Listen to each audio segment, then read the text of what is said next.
It was 7:30 in the morning, but the bullpen already echoed with clattering ticker tape, cigarette haze, and the pressure of hitting monthly quotas of $5,000 or losing your job.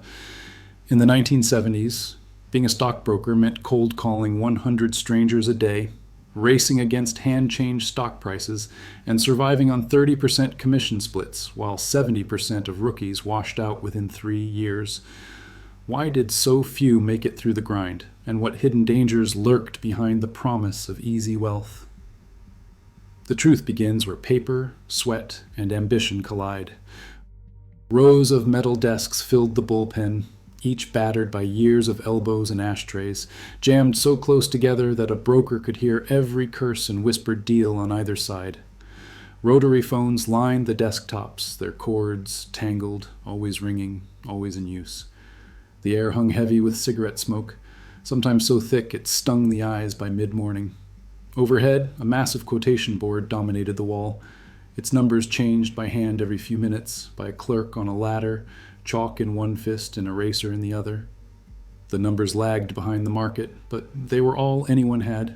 Every few seconds, a bell would ring, and the ticker tape machine would spit out a fresh ribbon of paper, printing stock symbols and prices in a staccato rhythm. The tape was always behind, sometimes by minutes, but brokers leaned in, squinting at the tiny type, desperate for any edge. There were no screens, no computers, just the Quotron terminal, a hulking machine in the corner shared by a dozen men. Getting a turn meant waiting, sometimes pleading, sometimes bribing with coffee. Even then, the quotes it gave were delayed.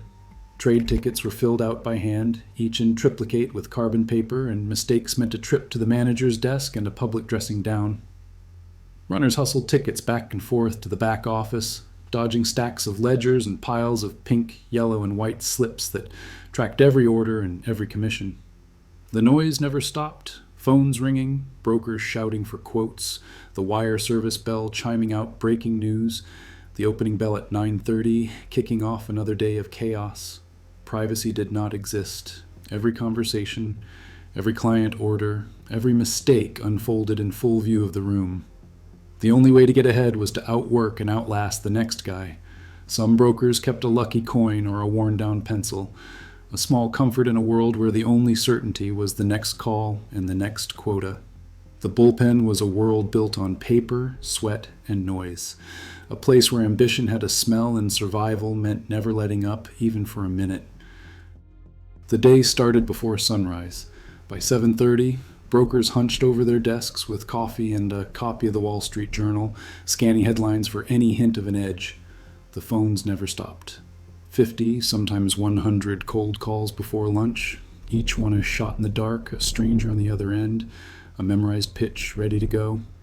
Blue chip stocks for the cautious, high flyers for the gamblers, bonds for anyone desperate to shelter a little cash from taxes. Every call was a calculation not just of risk, but of odds. How many dials to get nibble, how many nibbles to land a trade.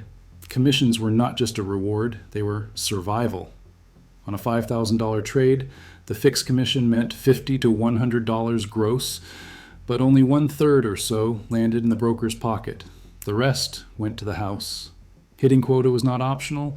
Every month the number was the same, $3,000 to $5,000 in commissions, or you were out.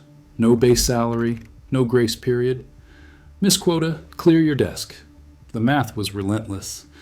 To bring home $40,000 a year, a broker had to close over $100,000 in commissions, trade after trade, ticket after ticket. Every dollar counted by hand at the end of a 12-hour day. Mental arithmetic was as critical as charm. With no calculators, brokers worked out the splits in their heads, scribbling numbers on scratch pads. Price-to-earnings ratios, dividend yields, commission splits. Every figure had to be right every time. A single slip on a trade ticket could cost a day's pay, or worse, a client's trust. The pressure cooked rookies fast. Some lasted 6 months, most did not make it 3 years. Washouts were a daily reality. One rookie, fresh from college, lasted just 2 quarters. His cold calls went nowhere. His tickets came back with errors, and the manager made an example of him in front of the room. He left with nothing but a stack of business cards and a lesson. Wall Street did not care about effort, only results. Veterans survived by grinding harder, dialing longer, and learning to shake off rejection like rain. The bullpen was a crucible. If you could not do the math, if you could not keep the pace, you were gone. The only way to stay was to hustle every hour, every call, every ticket, because in the 1970s, the market did not wait for anyone. The bear market of 1973 and 1974 hit like a landslide. The Dow dropped 45% in less than 2 years, wiping out nearly half the value of the entire market. Client portfolios shrank by 30 to 50%, and the phones never stopped ringing with fear and anger on the other end. One regular, a retired schoolteacher who had trusted her savings to blue-chip stocks, watched her nest egg cut in half. She called every morning, voice trembling, asking if it would ever come back. There were no answers that made sense. Inside the bullpen, the mood soured. Brokerages slashed their payrolls by 1/3, sometimes more. Desks emptied overnight. Those who stayed worked longer hours for less, 60, even 70 hours a week, clinging to quotas that suddenly seemed impossible. Commission checks shrank with every passing month. Some brokers tried to pivot, pushing bonds or defensive stocks, but most just watched the numbers bleed red.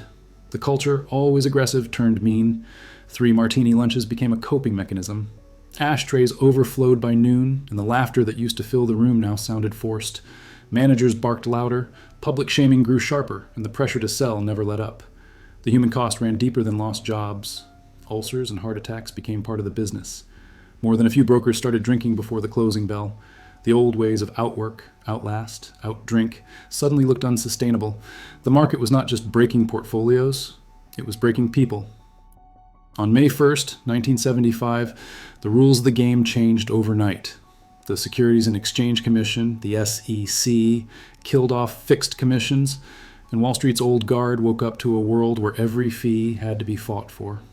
The phones rang with the same urgency, but now the numbers on each ticket were up for grabs. Commissions that had been locked in for decades were suddenly slashed by 30%, sometimes by 50% in a single quarter. Brokers who had survived the bear market now faced a new kind of threat. Survival wasn't about stamina anymore, it was about adaptation. Some panicked. Discount firms like Schwab sprang up almost instantly, offering rock-bottom rates to anyone who would walk in the door. The old sales scripts did not work so well when a client could point to an ad promising half the cost.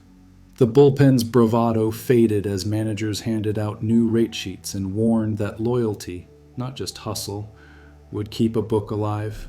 For many, the only way forward was to double down on personal relationships, calling every client, explaining the changes, promising service over price. Those with deep books and trust built over years managed to hold on, but even veterans watched their paychecks shrink. Others saw opportunity in the chaos. A few pivoted to technology, learning the quirks of the Quotron and pushing management to invest in early computers. Some brokers burned out on the commission grind and left for the new discount houses or tried their luck in other corners of finance. The old certainty was gone. Now, every day started with the question, who would survive in a business where the rules could change again at any moment? Wall Street's trading floors may be silent, but the stakes remain just as personal. Technology erased the paper and smoke, not the pressure.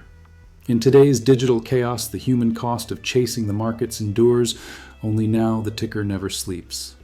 Thanks for watching. Share your thoughts below.